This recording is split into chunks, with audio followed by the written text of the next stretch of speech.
Welcome to all. Today we are going to discuss the topic sequence and series in normed linear spaces. देखिएगा हमने इसलिए पिछले lecture में sequences के बारे में तो बात की है नॉर्म्ड लीनियर स्पेसेस में. आज हम उस टॉपिक को एक्सटेंड करके series in normed linear spaces पर लेकर जाएंगे. इनफाइनाइट सीरीज आपने पहले भी पढ़ी है और आपको पता है कि इनफाइनाइट सीरीज बनाने के लिए हमें सबसे पहले सीक्वेंसेस की जरूरत पड़ती है, because sequence is the collection of terms but infinite series is the sum of that infinite terms. कि इनफाइनाइट सीरीज में आप सीक्वेंस के टर्म्स को एक सम के रूप में रिप्रेजेंट करते हैं, तभी वो हमारी इनफाइनाइट सीरीज बनती है. आज हम उस इनफाइनाइट सीरीज को इन नॉर्म्ड लीनियर स्पेस में उसका बिहेव कैसा होता है, कैसे वो वर्क करती है, इस पर डिस्कस करेंगे. So let us start. Let the series summation xk, where k moving from 1 to infinity, be an infinite series of elements x1, x2 and so on in a normed linear space x. Means कि x हमने एक non linear space लिया है, small x आई denote कर रहे हैं उस नॉर्म्ड linear space की टर्म्स को, और उनका जब हम सम कर रहे हैं तो उसको रिप्रेजेंट कर रहे हैं समीशन एक्स के से. Capital Sn denotes the sequence of partial sum of the series. ये आपने पहले भी देखा है कि Sn क्या डिनोट करता है. Sn डिनोट करता है sequence of first sum of first n terms. तो सिमिलरली यहाँ पर भी वे इसका बिहेव वैसा ही है. Sn is x1 plus x2 plus so on up to xn. और जैसा हमने वहाँ देखा था, अब हम कन्वर्जेंस की अगर बात करते हैं किसी भी सीरीज की, तो हम देखते हैं क्या उसका Sn that means nth partial sum convergent है. अगर वो कन्वर्जेंट है तो सीरीज भी कन्वर्जेंट होगी. उसके बिहेवियर पर ही हमारी इनफाइनाइट सीरीज का बिहेवियर भी डिपेंड करता है. सिमिलर यहाँ पर हम देख रहे हैं कि सीक्वेंस Sn अगर पॉइंट S पर कन्वर्ज करती है, means norm of Sn minus S goes to 0, then we are able to say the infinite series summation xk is also convergent. तो नॉर्म्ड लीनियर स्पेस में भी इसका बिहेव बिल्कुल वैसे ही है जैसा आपका इनफाइनाइट सीरीज में है. और ये कैपिटल S जो हम यूज कर रहे हैं जहां पर वो कन्वर्ज कर रही है, this capital S is called the sum of the series. That means total series का जो सम आ रहा है वो हमारे पास कैपिटल S है. And the infinite series summation x k is said to be absolutely convergent. अब बात आती है कन्वर्जेंस के बाद कि एब्सोल्यूट कन्वर्जेंस क्या होती है हमारे पास. सी इनफाइनाइट सीरीज में भी हमारे पास एब्सोल्यूट कन्वर्जेंस का कंसेप्ट था. तो वहां हम कैसे डिस्कस करते थे, जब हमें पूछा जाता था एब्सोल्यूट कन्वर्जेंस ऑफ सीरीज के बारे में, तो हम क्या बताते थे कि अगर समेशन एक्स के कोई सीरीज है वो एब्सोल्युटली कन्वर्ज तब करेगी अगर समेशन मोड एक्स के कन्वर्ज करती है. दैट मीन्स मोड एक्स के कन्वर्ज करने पर बिहेवियर डिपेंड करता था एब्सोल्यूट कन्वर्जेंस का. सिमिलर यहां हम नॉर्म्ड लीनियर स्पेस के अंदर बात कर रहे हैं, तो हम देखेंगे कि अगर समेशन एक्स के हमारी एक इनफाइनाइट सीरीज है in normed linear space, then it will be absolutely convergent if summation norm x k is convergent. Because हमारा टॉपिक नॉर्म्ड के अंदर आता है तो हम यहां बात भी नॉर्म की ही करेंगे. अब देखिएगा आपने वहां हमने पढ़ा हुआ है कि रियल लाइन और कॉम्प्लेक्स प्लेन में हर एब्सोल्युटली कन्वर्जेंट सीरीज कन्वर्जेंट होती है. मीन्स कि अगर हम बात आर या सी की करते हैं तब हमारे पास हर एब्सोल्युटली सीरीज जो कन्वर्जेंट है वो यहां पर हमारे पास कन्वर्जेंस इंप्लाई करती है. बट अब क्वेश्चन उठता है, क्या ये नॉर्म्ड लीनियर स्पेस में पॉसिबल है? The answer is it need not B. कि आर और सी में तो हमारे पास हर एब्सोल्युटली कन्वर्जेंट सीरीज कन्वर्जेंट देती है, पर नॉर्म्ड लीनियर स्पेस में ऐसा हो ये जरूरी नहीं है. हम और अब बात आती है कि अगर होगा तो कैसे होगा, नहीं होगा तो कैसे होगा. हम दोनों ही केस डिस्कस करेंगे वन बाय वन. पहले हम डिस्कस करने जा रहे हैं बाय रिजल्ट कि हमारी एब्सोल्युटली कन्वर्जेंट सीरीज कन्वर्जेंट कब बनेगी in normed linear space. Means कि in normed linear space x absolutely convergence of a series implies the convergence of the series if and only if x is complete. Means हमारा अगर नॉर्म्ड linear space complete हो जाए, क्या कहते हैं complete norm linear space को? बनैक space. तो meaning ये हुआ कि अगर हमारा स्पेस बनैक स्पेस बन जाता है तो उसके अंदर कोई भी एब्सोल्युटली कन्वर्जेंट सीरीज कन्वर्जेंट होती है। ये if and only if result है तो दोनों तरफ हम इसको प्रूव करेंगे। इसे ऐसे भी कहा जा सकता है, a normed linear space is complete, और you can say Banach space if and only if every absolutely summable series is summable। तो दोनों ही रिप्रेजेंटेशन एक ही बात बोलती हैं। अब हम स्टार्ट करते हैं इसका प्रूफ। फर्स्ट, हमने सपोज कर लिया कि एब्सोल्युटली कन्वर्जेंस हमें कन्वर्जेंस देती है। अब हमें प्रूव कर कर क्या दिखाना है कि हमारा x जो एक नॉर्म्ड लीनियर स्पेस है वो कंप्लीट है। मीन्स ये हुआ कि एब्सोल्युटली कन्वर्जेंस तो कन्वर्जेंस दे रही है, बट क्या स्पेस हमारा कंप्लीट है या नहीं। अब आपको पता है कि कंप्लीटनेस की प्रॉपर्टी क्या है, कि कभी भी हमें किसी स्पेस को कंप्लीट दिखाना है तो हमें दिखाना होगा हम उसके अंदर एक कॉची सीक्वेंस को कंसिडर करेंगे, उस कॉची सीक्वेंस को किसी पॉइंट पर कन्वर्ज करवाएंगे और वो पॉइंट उसी सेट के अंदर होना चाहिए। तो सेम प्रोसेस हम यहाँ फॉलो करने जा रहे हैं। सपोज दैट कि xn be a Cauchy sequence in normed linear space x। अब हम डेफिनेशन लगाते हैं कॉची सीक्वेंस की। For positive integer small k such that there is a positive integer nk such that norm of xm minus xn less than 1/2k for every mn greater than equal to nk। यहाँ जो हमने epsilon की value set की है which is a very small positive quantity, वो 1/2 power k है। Now you can see this, we can choose n k's. जो हमने एन के की सिलेक्शन करनी है पॉजिटिव इंटीजर्स की, वो किस तरह से करनी है, such that n k plus one greater than n k. That means this will be in the ascending order, कि हर अगली टर्म पिछली टर्म से बड़ी आ रही है। Now the sequence x n k is the सब sequence of x n. That means जो हमने कॉची सीक्वेंस कंसिडर की है, अब उसके सफिक्सेस को चेंज करके हम सारी टर्म्स कॉची सीक्वेंस के नहीं उठाते हैं, बीच में से कुछ टर्म्स को उठा लेते हैं और उन टर्म्स को उठाकर एक और सीक्वेंस बना देते हैं। Then it will be the सब sequence of the given sequence. So the sequence xn k is the subsequence of xn। now define y1 is equal to xn1। सबसे पहले हमने पहली टर्म डिफाइन की है y1 xn1 से, अगर हम k को वैल्यू 1 दे देते हैं। एंड नेक्स्ट yk, और अगर हम 1 से ऊपर जाना चाहते हैं y2 y3 y4 y5 and so on, बाकी टर्म्स डिफाइन करना चाहते हैं तो उनके लिए पैटर्न बनाते हैं। तो that is yk is equal to xnk minus xnk minus 1 that hold for all k greater than 1। तो दो तरह से डिफाइन किया है, एक तो y1 की वैल्यू फिक्स कर दी गई है xn1, बट इसके अबव अगर हमें कोई भी वैल्यू फाइंड आउट करनी है तो use the result yk is equal to xnk minus xnk minus 1। Now take the summation over this yi moving from 1 to k। That means we are discussing with the kth partial sum. That means हम k terms का use करेंगे, y1 plus y2 plus yk। y1 की value xn1 plus अब y2 से लेकर yk तक की values हमें ऊपर के रिजल्ट से मिलेंगी, वो हम बारी बारी से सब्सटीट्यूट करते जाएंगे, हमें वैल्यूज मिलती जाएंगी। And when you make it simplify you will get just a single term xnk। So meaning is that कि इस nth पार्शियल सम की वैल्यू जो आई है वो हमारे पास xnk आ गई है। सो meaning is that summation yi is a series where kth partial sum is xnk। अब हमने ये तो कैलकुलेट कर लिया कि इसका kth पार्शियल सम हमें क्या प्रोड्यूस कराता है, xnk। Now take the term summation i1 to infinity norm of yi। अब yi के ऊपर नॉर्म को अप्लाई कराया, i1 को ओपन कीजिए नॉर्म y1 प्लस रिमेनिंग इकट्ठा ही ओपन करना है आपको i2 to infinity norm yi, because y1 की वैल्यू हमारे को मालूम है कि सिंगल टर्म फिक्स दे रखी है और बाकी सब के लिए हमारे पास रिजल्ट है, उस रिजल्ट का यूज कीजिए। You will get norm y1 plus summation i2 to infinity norm of xni minus xni minus 1। Norm y1 as it is plus second one that is the definition of Cauchy sequence. तो ऊपर वाला result use करेंगे तो वहां से हमारे पास जो value आएगी 1/2 पावर i माइनस 1 की फर्स्ट टर्म ith है, जो सेकेंड टर्म है i माइनस 1th है। So you will take the last 1/2 i minus 1। अगर आप इसे ओपन करेंगे you will get gp with common ratio 1/2 and after simplifying the sum by series in gp you will get the value as 1। तो final answer is norm y1 plus 1 which is a finite term.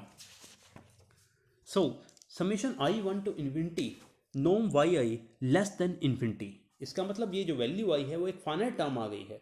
तो इसका मतलब हमारी series एक absolutely convergent हो गई है, because हमने नॉर्म की बात की है। तो summation y i is an absolutely convergent series due to its norm is always convergent. अब since every absolutely summable series is summable, तो इसका मतलब ये हुआ कि अगर हर एब्सोल्युटली समेबल समेबल है, जैसा हमें गिवन दिया है इस पार्ट के अंदर, तो ये सीरीज भी हमारे पास कन्वर्जेंट जरूर होगी। तो summation i 1 to infinity y i is summable. अब सीक्वेंस ऑफ पार्शियल सम क्या था हमारे पास, एक्स एन के, किस सीरीज का था, summation y i, i moving from 1 to infinity, और कैसी थी, convergent in x, because due to the above. अगर वो कन्वर्जेंट है तो किसी पॉइंट पर कन्वर्ज करेगी, वो पॉइंट हमने सेट किया है स्मॉल एक्स, पर हम डील किस में कर रहे हैं, non linear space capital x में, तो वो पॉइंट भी वहीं से आएगा।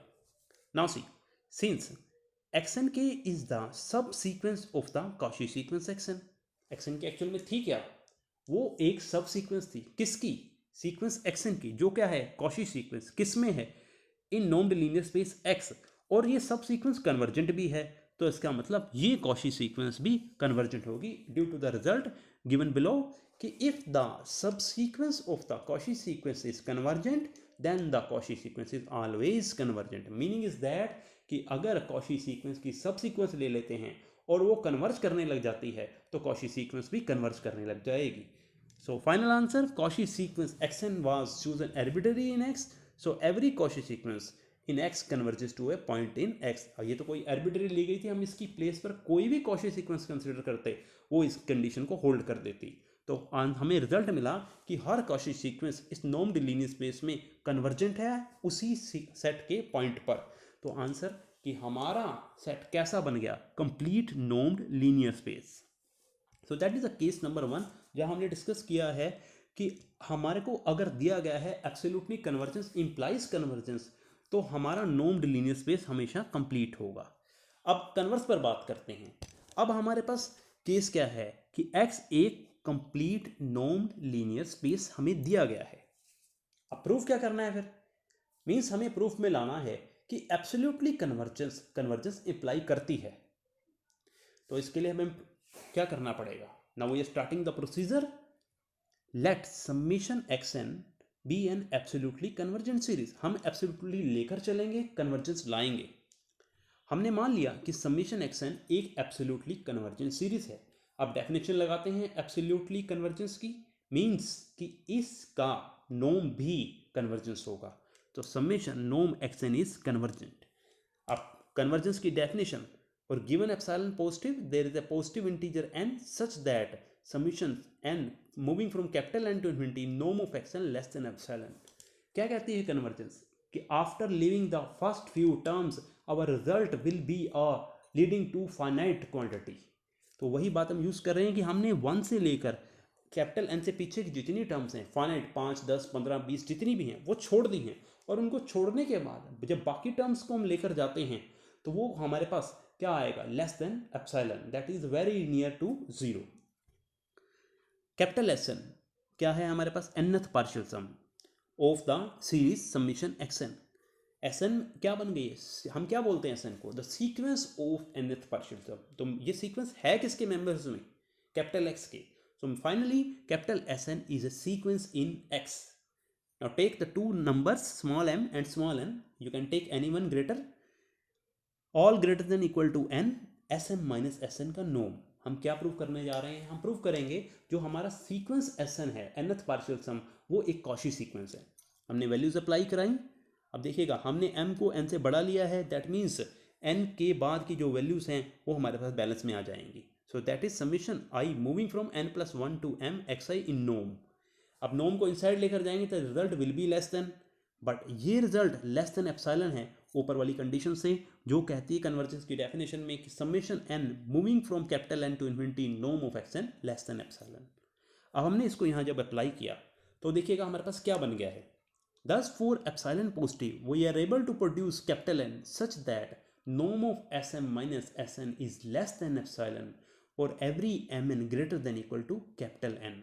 that is the definition of Cauchy sequence।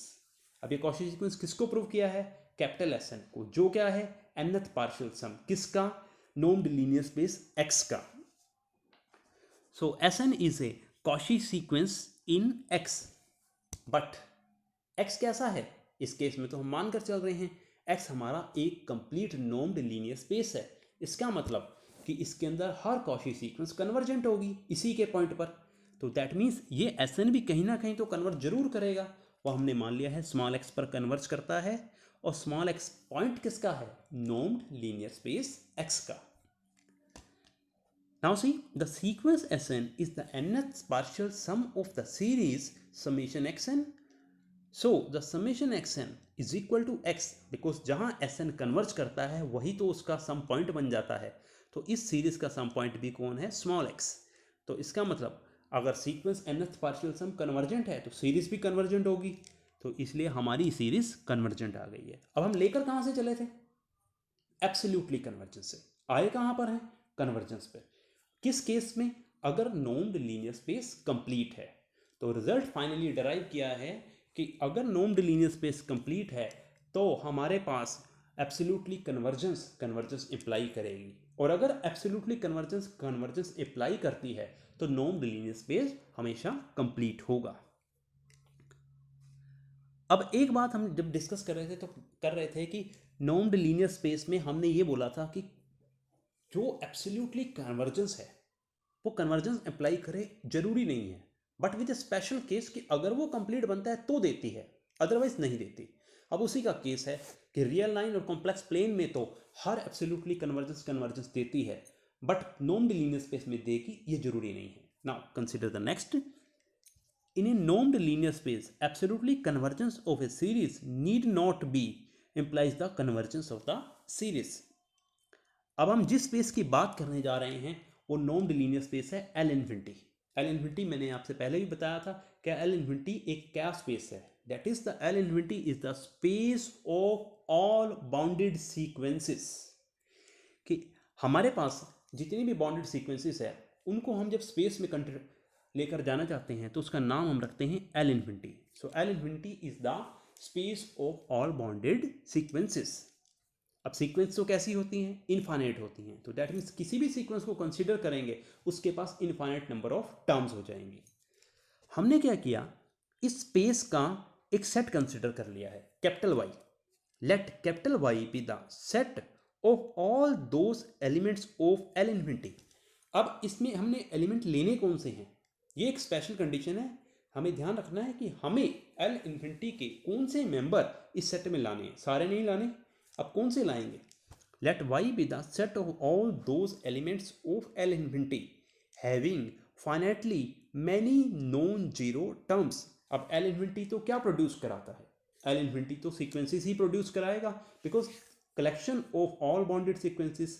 तो इसका जब हम सेट मानेंगे कोई तो उसमें भी हमारे पास आएंगी तो सीक्वेंसेस ही, बट हमें सीक्वेंसेस लेनी कैसी हैं वो एक स्पेशलिटी है कि हमें एक ऐसी सीक्वेंसेस को यूज करना है जिनके पास finitely many non zero terms available हैं, as well as and y is a vector space. अब हम बात करते हैं नॉर्म्ड लीनियर स्पेस में, तो हमें पता है कि लीनियर स्पेस तो वेक्टर स्पेस होता है, therefore y is a subspace of normed linear space. अब हम इसको डिफाइन करते हैं, अगर हम कैपिटल वाई से कोई मेंबर लेना चाहते हैं तो उसको दिखाएंगे कैसे। हमने इसका मेंबर लिया वाई एन को वैल्यूज देते जाइए, अलग अलग मेंबर हमारे पास प्रोड्यूस होते जाएंगे। तो वाई एन अगर कैपिटल वाई से आ रहा है दैट मीन्स ये भी एक सीक्वेंस है। अब सीक्वेंस है तो इसके पास भी इनफाइनाइट टर्म्स होंगी जिनकी रिप्रेजेंटेशन हमने लिखी है वाई एन, सफिक्स ऊपर यूज किया है j superscript, that belongs to y be such that y n j is defined as, जब ये nth प्लेस पर जाएगा तब इसकी वैल्यू 1/n²। दैट मीन्स आप ये बोल सकते हैं कि जब ये jth प्लेस पर या nth प्लेस पर आ रहा है तब j और n इक्वल हो जाते हैं तब ये वैल्यू अटेन करेगा, अदरवाइज बाकी सब प्लेसेस पर इसकी वैल्यू 0 रहेगी। क्योंकि हमने y सेट को जब डिफाइन किया था तो बोला था कि finitely many non zero terms, वो एक नॉन जीरो हो, 2 हो, 3 हो, 4 हो, 5 हो, ये डजंट मैटर, बट उसके पास नॉन जीरो टर्म आनी जरूर चाहिए और बाकी टर्म सब उसकी 0 होंगी। और आप इसे ऐसे भी डिफाइन कर सकते हैं वाई एन सफिक्स जे, अगर जे और एन इक्वल नहीं है तो 0, जे और एन इक्वल है तो 1/n²। नाउ जब हम इसका नॉर्म लेंगे, नॉर्म क्या डिफाइन करता है, length of a vector. That means हम हर तरह की टर्म्स को इसमें प्लस करते जाएंगे, क्योंकि अब देखिएगा हमने समीशन की बात करनी है। नॉर्म वाई एन तो 1/n² है, क्यों आया norm Y N 1/n², because अगर हमारा जे और एन इक्वल नहीं होंगे तो जीरो आएगा, और जीरो का नॉर्म क्या होगा, जीरो होगा। That means this is the only possible case, जिस केस में एन और जे इक्वल हो जाएंगे, दैट विल प्रोड्यूस 1/n²। और जब हम इस नॉर्म पर समेशन लगाते हैं तो that is summation n1 to infinity 1/n²। ये आपने रिजल्ट पढ़ा हुआ है कि हम इस सीरीज को जो ओपन करेंगे तो that will produce a finite value. तो इसका मतलब कि हमारी जो इनफाइनाइट सीरीज है समेशन वाई एन, उसका नॉर्म हमारे पास फाइनाइट आ रहा है, तो हमारे को क्या इंप्लाई करेगी, that is absolutely convergent series. अब ये हमारे पास सीरीज तो आ गई है एब्सोल्युटली कन्वर्जेंस। अब कहाँ कन्वर्ज करती है, अब कन्वर्जेंट आई है तो किसी न किसी पॉइंट पर तो कन्वर्ज करेगी। नाउ सी, बट जो हम बात करते हैं समेशन वाई एन, वो कहीं जाती है या नहीं जाती। Summation y n, n moving from 1 to infinity, अगर हम देखिएगा वाई एन के मेंबर्स को खोलना शुरू करें तो कैसे खुलेंगे। अब आप एक एक करके वैल्यूज देते जाइए। सबसे पहले मैंने n को 1 वैल्यूज पुट की तो 1/1², देन 1/2², देन 1/3², 1/4²। तो terms are 1, 1/4, 1/9, 1/16, 1/25 and so on, going continuously decreasing, approaches to zero. अब जिस पॉइंट पर वो अप्रोच कर रही हैं, क्या वो सेट हमारे y का मेंबर है या नहीं। आंसर इज नॉट, बिकॉज जब हमने y डिफाइन किया था तो हमने क्या बोला था, y is the collection of all those element of L infinity having finitely many non zero terms. This means ये जो पॉइंट S आ रहा है, जिसको हमने लिया है कि जहाँ हमारी ये सीरीज कन्वर्ज करती है, जहाँ बोले कन्वर्ज करना चाहती थी, वो पॉइंट तो y का मेंबर ही नहीं है। लिमिट तो वो दे रहा है पर y का मेंबर नहीं है, because S has infinitely many non zero terms. और हम बोलते हैं कि हमारे सेट y के पास finitely many non zero terms हैं, तो दोनों बातें तो एक साथ नहीं लग सकती। तो ये लिमिट देगा बट y को बिलोंग नहीं करता, सो कन्वर्ज नहीं करेगी। तो summation y n does not converge.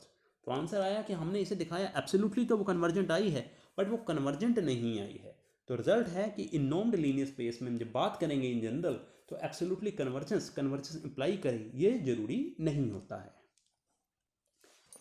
That's all.